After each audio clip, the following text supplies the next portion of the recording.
Your mind won't stop tonight for the same reason Augustine of Hippo couldn't stop his for 30 years.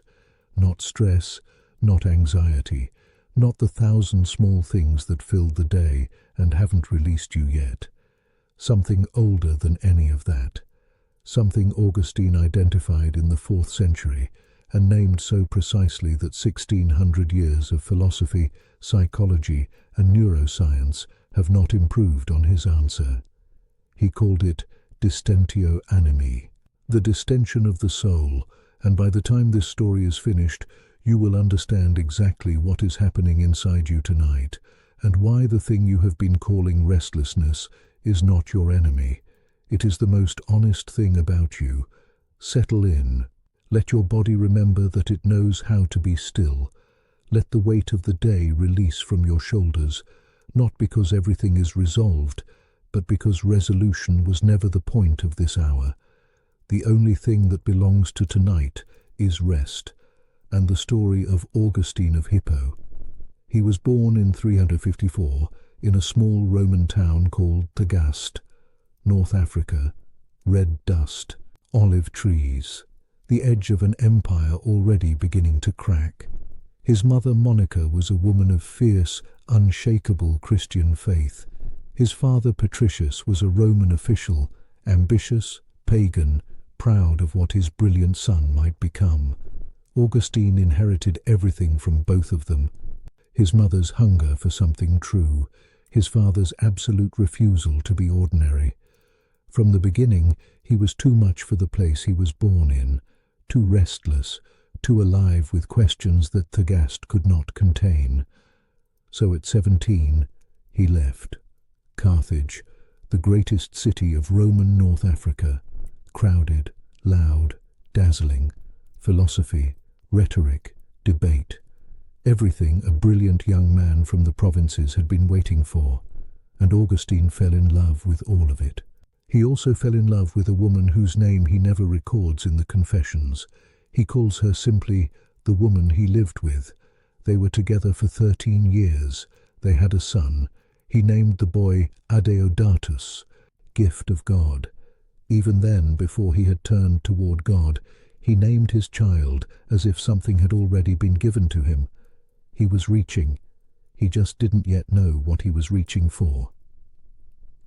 In Carthage, he found what looked like an answer. A philosophy called Manichaeism offered him the explanation he had always needed for the thing that tormented him most. If God is good, why does the world contain so much that is broken? The Manichaeans said, because the world is a battle, light against darkness, spirit against matter. The soul is a fragment of the divine, trapped in a material body, longing to return to its source. For 9 years, Augustine found this answer sufficient. Then he met Faustus. Faustus was the greatest Manichaean teacher of his generation, celebrated, widely anticipated, the man whose wisdom Augustine had been hearing about for years. Augustine sat across from him and finally asked the questions that had been building since Carthage. Faustus smiled. He spoke beautifully. He deflected with charm and eloquence. He could not answer a single one, not because he was dishonest, because the answers did not exist. The philosophy, when pressed at its foundations, was hollow. Augustine walked away from 9 years of certainty in a single afternoon. Think about what that costs a person. To have organized your whole understanding of the world around a framework, to have built your identity on it, and then to sit across from its finest representative and watch it fall apart in front of you, the ground gone, the noise returning, louder now than before. He moved to Rome, then to Milan, 30 years old, teaching rhetoric at the imperial court, successful by every visible measure. Inside, the thing that had always been there, the restlessness, the hunger that accomplishment could not touch, the sense that everything he was accumulating was not the thing he was actually looking for. He had tried philosophy, he had tried pleasure, he had tried ambition and friendship and intellectual dominance. He had crossed 3 countries looking for the thing that would make the noise inside him stop. Nothing had worked. And here is what Augustine had not yet understood about that. He thought the restlessness was a problem to be solved. He was wrong. In the 11th book of the Confessions, written years later, in the quiet of his life as Bishop of Hippo, Augustine sits down with a question so simple it sounds almost naive. What is time? Not as a physicist, not as a mathematician tracking the movement of stars, as a man asking himself why the mind refuses to be present, why it keeps moving, why the thing he had been searching for could never be found in the past he kept examining or the future he kept reaching toward. And what he discovered changed the way the Western world thinks about the human mind. He begins with an observation. The past no longer exists. It is gone. The future does not yet exist. It has not arrived. Only the present is real. And yet, the mind does not live in the present. It lives simultaneously in 3 places at once, 3 movements happening at the same time, pulling in different directions. Augustine calls them the 3 presents, the present of past things. This is memory, the mind holding what is already gone, turning it over, asking what it meant, rehearsing what was said and what should have been said instead. The present of future things. This is expectation, the mind already reaching forward into what has not yet happened, planning, worrying, rehearsing outcomes that may never arrive, and the present of present things, attention, the smallest and quietest of the 3, the only one that is actually here. He writes in Book 18th of the Confessions, "In the soul there are these 3 aspects of time, and I do not see them anywhere else. Past and future do not exist outside the mind. They exist only as movements of the soul, memory reaching backward, expectation reaching forward. And when both pull at once, Distentio Animi, the distension of the soul, the self stretched in 2 directions simultaneously, pulled away from the only moment where peace actually lives. This is your mind tonight. Memory pulling you backward into what cannot be changed. Expectation pulling you forward into what has not yet arrived. The present moment, small, quiet, always here, somewhere in the middle, almost unreachable. Not broken, not disordered, not failing, distended. Augustine named this 16 centuries before psychology had a vocabulary for it. He knew it because he had lived inside it for 30 years. The most brilliant, restless, distended mind in the ancient world, stretched between a past it could not leave and a future it could not stop reaching toward. But here is what he discovered next. A stretched thing is not a broken thing. A stretched thing is trying to reach something. The distended soul searches time because time is the only place it knows to look. Memory searches the past. Did I find it there? In that relationship? In that decision?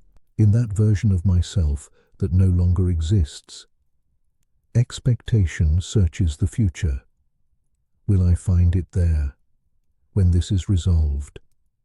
When I have become who I am supposed to be? Neither can answer, because what the soul is reaching for does not live in the past or the future. It lives in the present, and in the present not as an idea to be grasped, but as a reality to be received. It is always already there. The restlessness is not the enemy.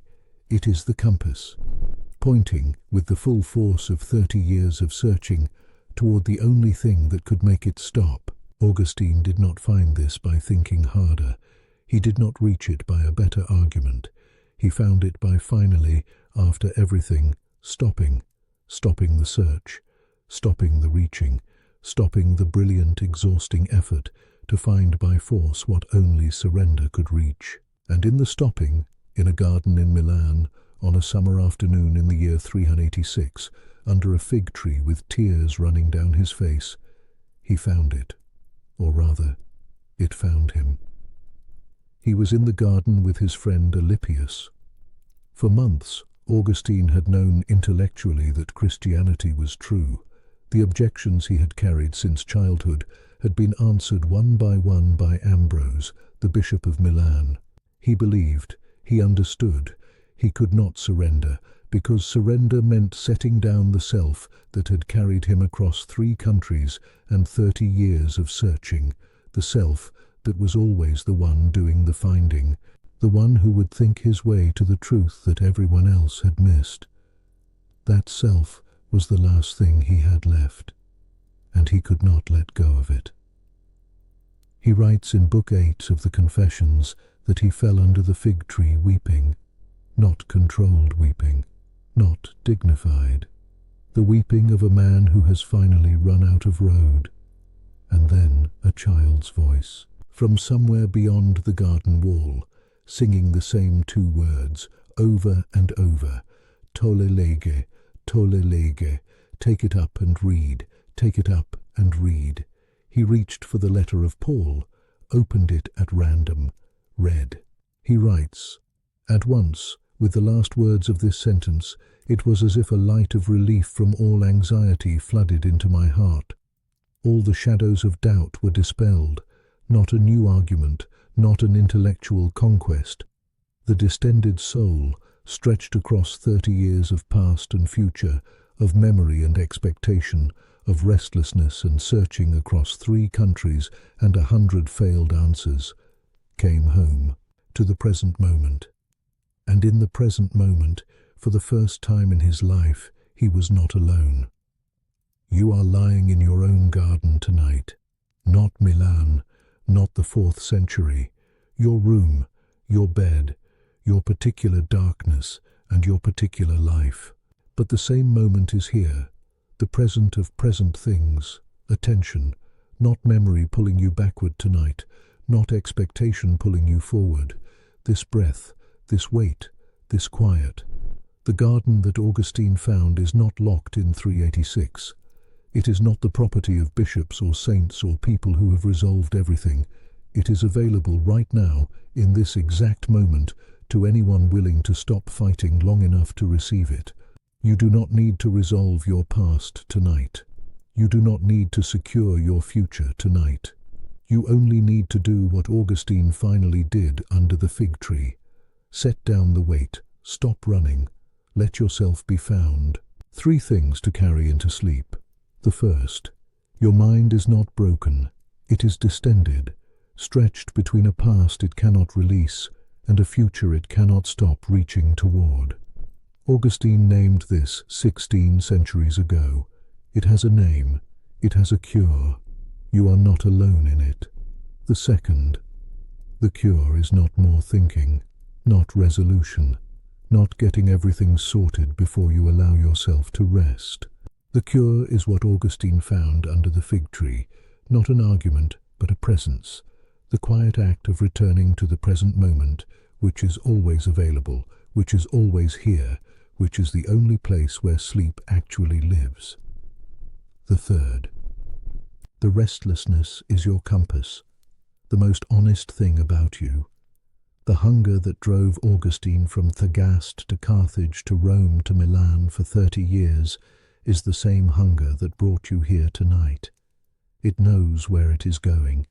You do not have to make it stop. You only have to let it arrive. You have made us for yourself, O Lord, and our heart is restless until it rests in you. Let your heart rest now.